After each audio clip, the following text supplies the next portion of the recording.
We love stories about transformation. The day someone quit drinking, the moment everything changed, the happy ending. But what if that's not actually the story? What if the real story is all the times you tried before that? The promises, the relapses, the mornings you woke up disappointed in yourself, the mornings you wondered if maybe everybody else could figure out, but not you. Today's guest is willing to talk about that part. And I think that's exactly why her story matters. If you've stepped away from drinking or the things that used to numb you, you know it changes your life. But it changes the people watching you too. You become quiet proof that something better is possible. On Sober Life Rocks, we talk with people who realize that their choice wasn't just personal, it was a platform, a chance to be a leader, to shorten somebody else's learning curve, to do something that really mattered. If you felt that pull, you're in the right place. Subscribe and stay with us. Today, I'm talking with Jaz Murudumbay. Jaz is a life and recovery coach who helps women to say no to alcohol and yes to lives that feel freeing, authentic, and aligned with who they really are. But what stood out to me wasn't her coaching, it was something she shared when preparing for this conversation. She said people often see the polished version of her today, but they rarely ask how many times she relapsed before stopping drinking completely. That honesty stopped me in my tracks because so many people are living in that space right now, trying, starting over, wondering if they'll ever get there. Jaz, welcome to Sober Life Rocks. Having me. I'm just so happy to have somebody like you come on this program and talk about something I think is really, really important. But before we get into that, I want to go back to where alcohol started being something in your life before it was even something that you questioned. Who was Jaz? Oh, that's such an important question because before I even started drinking alcohol, I started at 14. Alcohol was in our family, and I just saw adults drinking around us. And I always wondered, why are they drinking? Like, what is this doing to them? Because I could see the change happening to them. Mhm. But it wasn't until I had my first drink that I'm like, that's what it is. That's why they were drinking. And so for me I created a story that this is like why everybody drank because it was so normalized too in our family. And In what fact, was that something? sorry, What sorry. was that something? You said, oh, this Mhm. is why they drink. What was that why for you? For me it was like when I picked up that drink, I felt more beautiful. I felt skinny. I felt like where I came from didn't matter. I felt like, oh my God, this is my superpower. This is how I'm going to move forward in my life. And I don't have to be afraid anymore. If it's okay with you, I'd love to unpack that a little bit Mm. more because I think that it ties to the other side, which is where did you feel like you came from and where did you feel like you wanted to be? So where I came from was like our parents, they're Ecuadorian immigrants. And just growing up in Canada, I always felt like we didn't belong either in the Canadian group or the Ecuadorians because we weren't speaking English enough or we weren't speaking Spanish enough or we had to be a certain identity. So for me, I was always like, I don't really fit in anywhere. And I wouldn't see a lot of like dark skinned people like me, right? I always thought like, oh my God, why am I dark skinned? Why are other people light skinned? Like, Mm. what's wrong with me? Like, I always just felt like I didn't belong anywhere. And so where did you hope to get? I thought that if I had that blonde hair, the white skin, that I would have the life that she had. So I would always see like little girls, little white skinned girls with blonde hair. And I thought, her life is nothing compared to my life. Like she probably doesn't get like told like don't do this, have harsh words, like just like be like inside indoors a lot. Like she probably gets to like just I had this image of how she was and how her life was. And I just thought if I looked like her, then I would eventually like live her life, right? And yeah, I learned that in my recovery that that's not it. There's more to it. So, but in that time when you started drinking and you started feeling differently, Mhm. did it feel like it solved that otherness? It it helped me temporarily. Like it did feel for me like I feel better. I feel better that now that I'm and it happened like just like on a subconscious level, right? It's like I feel pain, I'm drinking, and now I feel better. So this is working for me, right? And it wasn't until I started to really get into drinking and I started to see how it was affecting like my family and also my self-esteem that it was like, oh, this doesn't feel good. But Talk to it me didn't about those days. happen. What was Yeah. happening when you first started seeing alcohol as maybe it was a problem? That wasn't until like many years into my alcohol problem. I just what happened with alcohol was it worked for a really long time until I just started getting used to it physically and mentally, and then it just stopped working. And I used to think like there's I kind of see it as like there's a gray cloud that used to follow me around. And as soon as I drank at 14, it was like poof, the the gray cloud disappeared. But then what happened was I drank until the gray cloud started to come back, and there it was. It's right there. I can't drink enough to get rid of it. Now it's starting to affect my moods. I don't feel like this. I feel like a totally different person. Was there a moment when you were like, that's it, I'm done? I had many moments of that's it, I'm done. Um, and I had many moments when I actually felt that, oh, this really doesn't make me feel good. That it was all those moments came all crashing into me.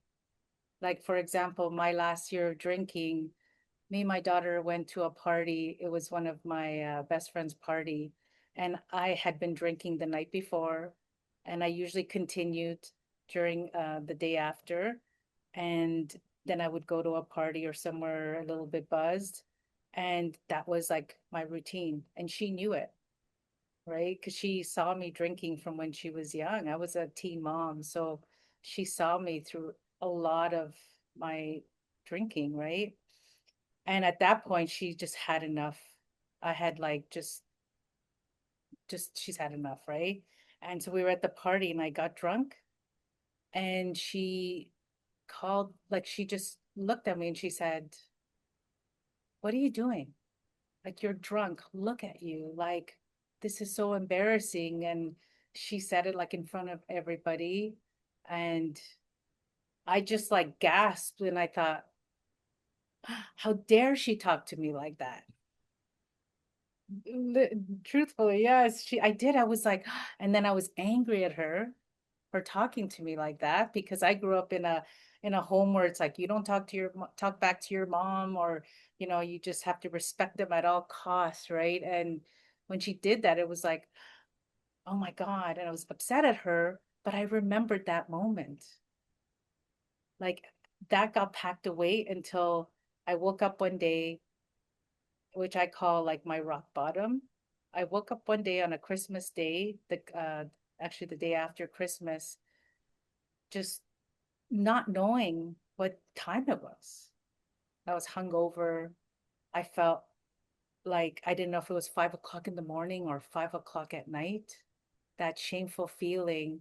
I let a guy in that I said I wasn't going to let in because he was doing like his own, like he was doing crime. Because when I was a teenager, I would hang around people that did crime, and they were fighting all the time. So I let one of my exes in, and my kids were in the room, all three of them. And I was like, oh my God, I've done what I said I wasn't going to do. And that's when that moment hit me. I remembered my daughter calling me out. I remember my mom the night before saying, don't do this to yourself. Don't do this to the kids, because I was drunk at a Christmas party. I remember just different parts, like with my ex asking me, why? Like, why do you drink every weekend? You know it's going to hurt you, but you keep doing the same thing over and over. And I could not answer that question for him. I didn't know why I was drinking. I just knew that it was the solution to my pain. So you said that you hit rock bottom at that time, but you shared with me previously that people don't realize how many times you relapse before sobriety stuck. So was this the first time that you realized it was time to stop? It was the first time I committed to stopping Okay, because so what happened? yeah, like I had moments previously to that where I would wake up like in men's home. Where am I? What am I doing here? Not knowing how I got there. One time I woke up in a park alone. It was like 3 in the morning. I had passed out and got up. Where am I? Mm. You know, another time I woke up at like at a station. People were going to work. I didn't know where I was. I didn't have money to get home. I had to ask somebody for change to get on the subway. And in those moments, I thought, this is it. I need to stop. Like, this is crazy. But those are the moments that even it felt like a rock bottom, it wasn't. I still had the drinking in me to do it, and the pain that came with it, right? And in that moment when it was the just after Christmas when I woke up, it was all those moments that just started shouting at me like, this is why, like you're causing this, like you're the problem. Even though I didn't know at the time that drinking was causing that problem, I didn't realize that I had to take responsibility for my life leading up to this moment.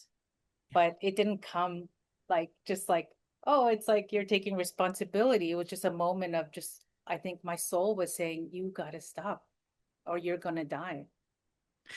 So that day after Christmas, you decided to stop drinking, and did that last?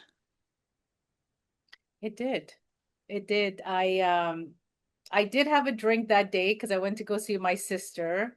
I was seeing an addictions counselor, and because my ex at that time, he was like, okay, I'll pay for you to go. I know not everybody can see an addictions counselor. I was graced by going to see an addictions counselor, and she planted the seed of a recovery group. She's like, have you ever tried going into AA? And I thought, no, like people like us don't go into AA, right? What do you mean, And people like us? so people like us, like Ecuadorian people, Mm. Latinos, right? Because how I grew up, usually people, they either drink until their death, or they drink until they find God, right? I've never heard examples of like they went into AA or they saw an addictions counselor. It's always been like either you find God or they've died as a result of their alcoholism. So she planted the seed, and I didn't go. I just continued to drink. I kept seeing her. And funny enough, there was a on the church sign, there was like a sign that said when this meeting was gonna meet. And but I still was like, no, it's not for me. Like I need to do something else. I continued to drink. And that day when I realized, oh my God, maybe I should do it. is when I went into the group. It just how it said Tuesday and Thursday. I went in there, and that's where my journey started. Thinking back about those cycles, about the trying to quit, the promise, the determination, this is going to be different this time, and then the relapse, what was happening emotionally for you?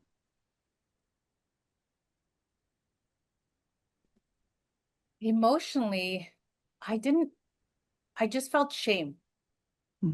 I started to feel like my hangovers were bigger. When my hangovers became, sorry, when my shame became bigger than my hangovers, that's when I started to feel the emotions of everything. But I didn't really feel regretful. I didn't feel like I was causing any pain to other people. I was so in my drinking that I thought I was doing it to myself, right? And I know it's not something a lot of people talk about either, right? Because sometimes it gets really hard to hear that. People, they don't they feel uncomfortable with it, but that is like my truth, right? I just thought I have pain. I need to get rid of it, and I'm trying to survive what it's like going through my day to day, being a mom, being a girlfriend, being a worker. Um, I wasn't looking at other people. So Jazz, I I've can kind of, relate to that so yeah, much. I mean, I didn't try to quit drinking. I sunk into an acceptance of the necessity. yeah, Like if you had yes. my life, you would drink too. And I knew that it was weighing me down. I knew it was causing me to do things that I would never do. Same thing, waking up with who knows who in my bed. Um, but I just accepted that that was the price. Like there was no other way I could see to Mm-hmm. navigate my life as a single mom and all the pressures. So I get that. And it Mm-hmm. felt terrible to know that this is just how it had to be. Mm-hmm. But that was it. Yes. And just like growing up, we just and I learned this in my healing was I didn't really feel like I had a life beyond being a woman, and you have to serve your man, you have to make him happy, you have to raise his kids, you have to listen to him and your parents and society, like your community, right? Like, so I didn't see myself beyond that. And I became a teen mom. So, like a mom at a young age. So, for me, it's like, okay, now I have to take care of my daughter. I have to make sure she's good. And then I have to make sure me and her dad are together because we have to have this like family that's going to make it, right? So it's like if I can't make it here, so I was just so fixated on like the role that I was taught that I didn't see myself beyond anything. But at the same time, my soul was like, this ain't your life, Mm. right? Like this isn't it. But I just kept doing what I was taught and I didn't question outside of that. What do you think that people don't understand about the relapse cycle? For me, I think that one of the hardest things for relapsing is to forgive yourself and to learn from it. Because I think, like for myself, I just, when I relapsed, I used to say, I'm no good. You know, I did it again. What's wrong with me? Um, why does everybody else, they can do it, but I can't, right? So I would really beat myself up about it and focus on the problem and not the solution.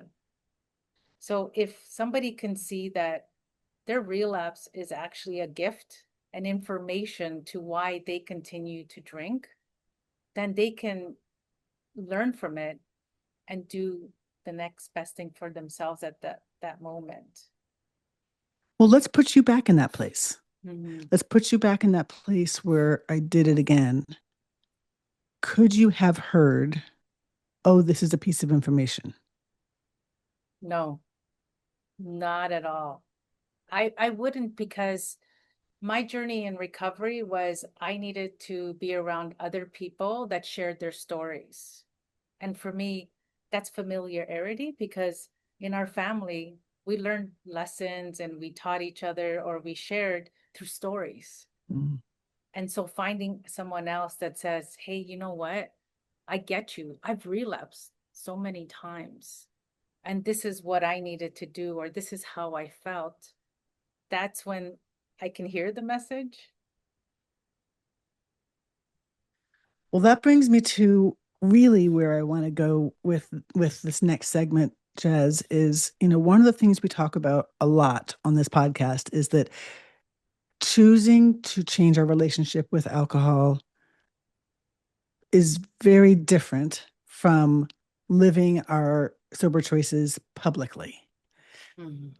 So, can you remember the first time that you openly told somebody that you weren't drinking in your community? And what was that like? I remember, this is the one that stands out. I was at a family function, and I think it was my first Christmas. And my cousin, he had watched me drink too, all his teenage years, and he asked me if I wanted a drink. And I said to him, I can't. Like, I was so nervous, but I said, I can't. I stopped drinking. I was just like letting it out. And I was really nervous about it, but I knew that I didn't want to take that drink. Why were And you nervous? I was nervous of the judgment. I was nervous of the feeling of ashamed, like feeling ashamed. Also the people pleasing. I had spent all my life just being afraid of being judged, people pleasing, and like just being criticized, that I thought if I chose me that someone would say something. But at that point I was willing to accept that, or willing to have it, because I was choosing me. And so, what was the reaction? Well, he said, he was like, really? I didn't think you were that bad. Which was good. I really liked his answer, because I needed to hear that, because I was that bad.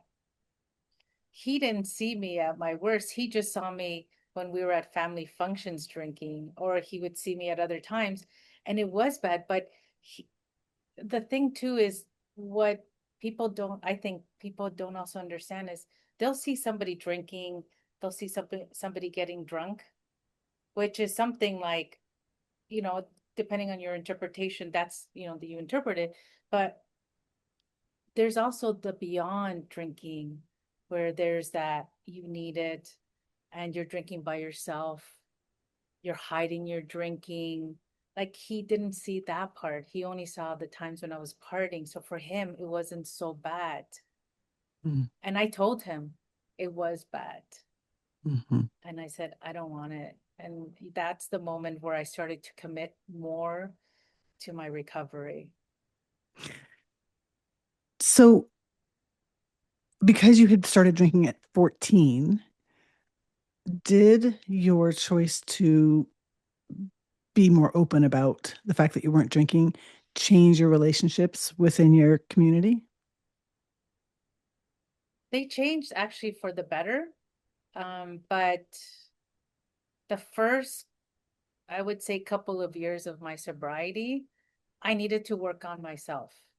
I needed to not be so involved, like in my community, within my family. I had to just take care of me. And that meant like I had to stop people pleasing. I had to learn how to say no and yes to me, right? Um, I spend less time with my family and friends because I needed to get better. But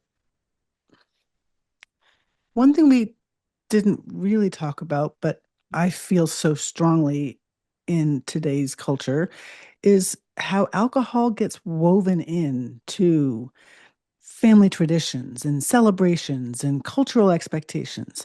I'm curious whether there was aspects of your family or cultural background that kind of shaped your experience as you were getting sober.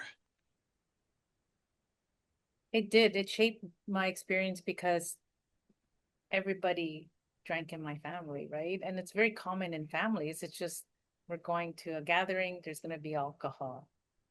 I think what started to happen also in our family was there was the generation of like my mom's generation where they were drinking heavily. And then us as kids started to see it and it became part of our lives, right? And then we got older and some of us did the same. It became part of our kids' life. But in our generation also, we started to see that because there was fighting, there was violence sometimes that happened, right? And we started to see maybe this isn't something we want to carry on. Like we'll still drink, but not that part, right? And that started to change a lot of like our generation and how we saw alcohol. Like this isn't what we want for our kids, right? Even though we were still drinking. And so me and my sister, when we used to talk about like what happened in our family, how it's like intertwined in our family, when when I became sober, she started to ask me like, how can I help you? I know there's going to be Mm. alcohol at our Christmas party. Like, what do you need me to do?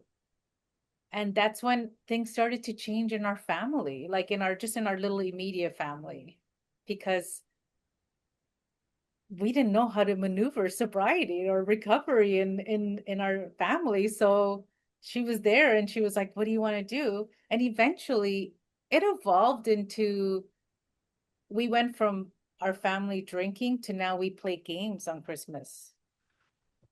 And That makes me yes, so happy. it's so beautiful. Like we recovered as a family. It wasn't just me recovering and just to see my family, even my mom, like just to see how proud she is. Like she doesn't really talk a lot about it, but I understand we have our own language, right?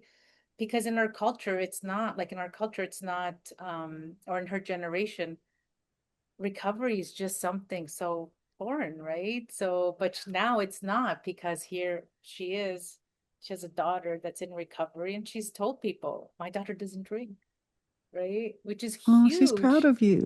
Yes, yeah. That's amazing. Oh, it just makes me so happy. So then broadening out from your family and thinking about what you said in the beginning really struck me that you felt like an outsider growing up.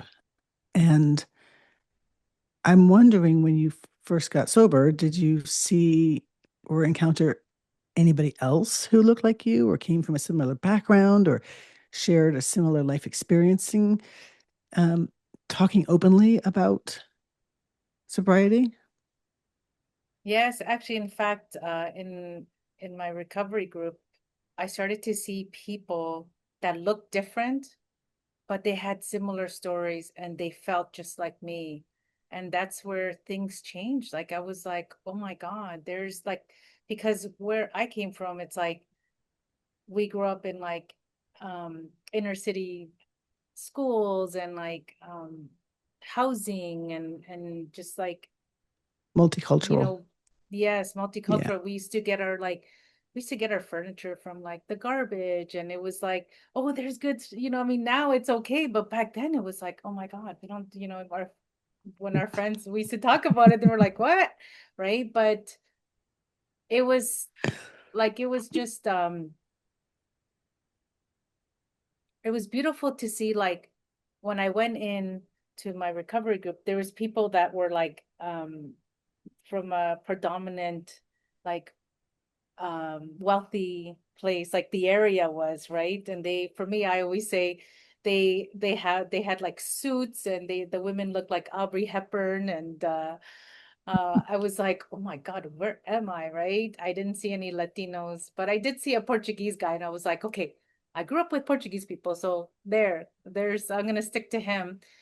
And eventually I started to go to the recovery group, and people started to share their stories, how they were feeling, and I did this and I did that, and I was like, whoa, wait a minute, you did that and you look like you, and oh my God, I did the same. And so eventually over time I started to realize that my drinking problem had, like, it hadn't, I don't want to say it didn't have anything to do with where I came from, but it was a portion of where I came from. There was other things that contributed to it. And I had built my whole life of like where I came from, right? And that's why I am the way I am. But I learned that no, we come from different walks of life, and we have a problem with our drinking for different reasons, right? So it started to open my mind that recovery will look different for everybody because of just like our similarities and our differences, right? And it's okay, but there is recovery for all of us. So you now have some sobriety under you, and you could have quietly just sort of stopped drinking and gone on with your life. But I see you now on Instagram. Like, what made you decide that your story was worth sharing? I share my story so people don't feel alone, especially women, if they see somebody that looks like me and says, oh my God, there's a Latina woman and she's sober. She has her kids. She has like her life, and I don't want to say put together because that terminology is just, it can be hurtful for some people if they feel like their life's not put together. But I share a lot on my Instagram, the realness of sobriety, of recovery, and also what it was like when I was drinking, because I just feel like we need to share the behind the scenes of drinking. And so that I made it a mission to be a representation of recovery for anybody that sees me, not just Latinas, but it could be a mom, a teen mom, um, a corporate worker. I used to be in corporate, and now I have my own coaching business and food business.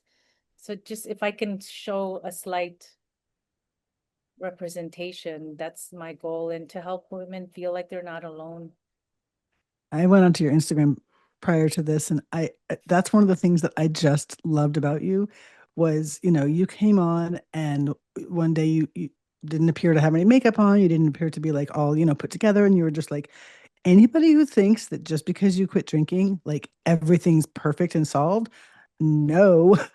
And I was like, yes, you go, Jazz. That's exactly what we all need to hear because I think we have this ridiculous set of expectations that once we've conquered this demon in our lives, like that's it. The magic wand has struck us and we're good. And I remember vividly being, I don't know, 2 or 3 years sober and just crying, just saying, like, I don't understand. I'm doing all the things that are suggested, and I'm doing all the work that's been put in front of me, and I'm not happy. I don't Mm. understand. And the women in my group who had more time in sobriety than I did just sort of smiled at me, and they were just like, You're doing exactly the right thing. Like, this where you are is perfect." I'm like, I don't want to be here. But they were right. They were right that when I stopped drinking, it was the opening of that Pandora's box of all the stuff I had stuffed in there and stuffed in there and stuffed in there. And it had to come out and it had to be looked at. It had to be dealt with. And the ways I had learned from a very, very young age, also being raised by an alcoholic mother, the ways that I learned to quote unquote adult were completely inappropriate. And so the way people Mm, reacted to me had to do with me and the way that, things happened in my life. Like I had money in the bank when I was drinking, but I wouldn't pay my bills. And so it had this cascade of, late fees and then more shame. And then, um, I had my power turned off once and then more shame. But then once I quit drinking, I had to learn, like, how do I deal with my finances differently? All that stuff. And so I just loved that you showed up and talk about that stuff. But also, I'm really, really impressed and proud of you for wanting to be um, visible as somebody who's from an immigrant background. Like I went recently to a sober retreat, and it was great to be around people who were everywhere from 6 days sober all the way up to, multiple decades. And one of the things we talked about was that in this room of 60ish people, there was two people there who were not white women. mhm. And it just got me really sad and really concerned about the fact Mhm. that people don't see people that look like them. And so Yeah. I'm really just super impressed that you've made this choice and this decision. So that kind of leads me to asking you, was there a moment for you at any point where someone reached out and you realized that your showing up publicly was making a difference for someone? Yes, I have women send me messages about like just, oh, thank you for posting this. This really resonated. But the one woman that stuck out with me was a woman that she has kids now. And she said, watching you with your kids on Instagram in recovery inspired me to stop drinking for my kids. Mm. And it was just like this moment of like, yes, this is what it's about, right? It's like knowing that I made a difference, that my story is helping other people. Because before I used to think I can't help anybody. What's wrong with me? Again, going back to that same story, right? And it still lingers on, like you were saying about Pandora's box. I still have Pandora's box sometimes. Like I'm like, something happens and it's like, oh, there's a wound from my childhood. There it is. And now I'm healing. And now it's like I get to heal. Before I share your pain, in 2 years in, I was like, oh my God, is this what recovery is about? Like I was crying. I didn't know who I was, if I was coming or going. I was still in that people pleasing, which I still am sometimes, but it's now I'm aware of when I'm behaving a certain way. And it's like, okay, what am I going to do about it today? Yeah. When you think back to that woman who yourself, who was going through these moments where you were just feeling like it was time to quit, you tried to quit, didn't stick. What would you say to her now today? I would say keep trying, ask for help, and have a lot of compassion for yourself. Because one of the things that I didn't know what to do, and we grew up very similar, I didn't know how to ask for help. I didn't know what to say. I didn't know where to go. And, I believe that God put this addiction counselor in front of me to show me a different way because I didn't know a different way. And sometimes we don't have that addiction counselor, but we have that book, we have the podcast. Just like your podcast is helping so many people. Like there's support out there. And also that you can do it. And I also want to tell her that I've relapsed many times before I stopped completely. Because that, for me, I need to hear someone's story that they're not just polished. They had the crying and like, I don't want to do this, the screw it moments, especially in the beginning. And then what would surprise that earlier version of yourself most about the life that you're living now? Oh my God. My life, I can't even, what would surprise her the most is the relationship she has with her kids, especially her oldest, because my oldest watched me drink from when she was born until she was 17. And she has her own journey right now. So, but I'm there for her. But I never thought that I would have the relationship I have with her just based on my last year. I thought that's it. It's over. I was separating with my twins' father. I have twins as well, so I have three kids. The fact that I had custody of them, that I lived with them, he knew I was drinking, like even then, he still, he knew I was also, when I stopped drinking, he knew I was committed to it.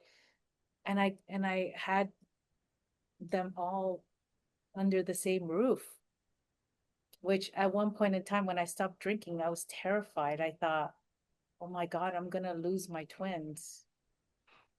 And that was a possibility, but I just kept like, I'm not gonna drink, I'm not gonna drink. And I got them all back. So that's a big surprise. Like the relationship I have with all of them has been amazing. Like it's not perfect, like every a relationship, like with your kids, with kids, and but I've been able to be there for them in their times of like tough times that they've all experienced. I've been there, like, and I've been able to say, okay, how can I make this about you and not about me? Yeah, that's beautiful. I love that. Mhm. You mentioned the Era Recovery Coach. How can people connect with you? I'm on Instagram at Life and Recovery Coach, and I'm also on TikTok as well.